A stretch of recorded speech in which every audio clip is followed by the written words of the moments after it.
I mean, you can, that's the beauty of it. Like right here in my hot little hand is a wine garden rights card. It's a very hot hand. Yeah, look at that. Got my chunky ring, and a little cut on my knuckle. Yeah.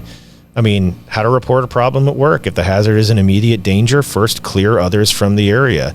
I think that's obvious. I mean, if the car just blew up or there's a fire or whatever. Or you're getting hailed on. No. Yeah, I mean, that's it. Report the hazard to an employer and then report it to the local. Report it to the IATSE hotline. That's right there on there, 844-IA-AWARE.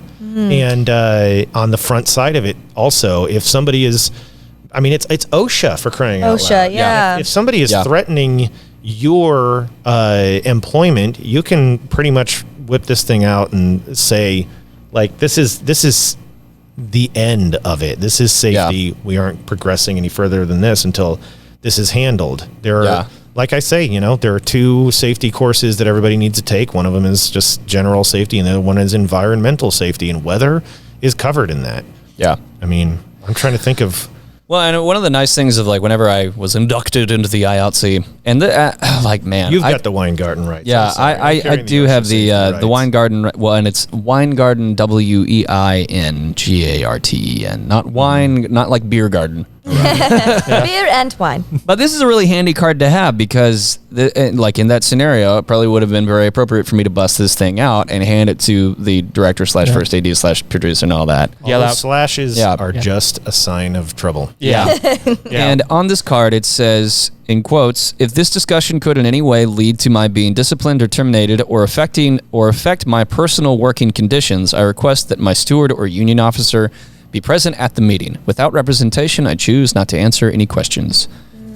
Wow. I mean, chances are in those circumstances on that kind of show, you're not going to have a steward. Because, what's a steward? When you're working on a show of an appropriate union caliber, one of the union members on the project is going to get selected to be the person who is responsible for maintaining like a list of, this is, okay, we're eating at the appropriate time, or hey, who do we go to if we have questions about this for crew person's rights outside of just, the show's rights and stuff like that. So, I've seen the DIT, the digital image transfer person or digital image technician, handle that. I don't think anybody really, is there really a definition of DIT? No. Yeah, I guarantee there is one. I've seen the key grip and the gaffer in particular, because you want somebody that's got a particular amount of weight behind what they do, because if the show is going to try to progress without, some random set dresser, they're not always on set. It's got to be somebody who's there with camera. Yeah. Because, in the end, it's up to the offset crew to take care of themselves. But, I've never considered it. It'd be interesting. Maybe there needs to be an offset person, but it's all situation specific. Every place you go, there should be a supervisor, and you need to have a chain of responsibility. And I think that's all part of that.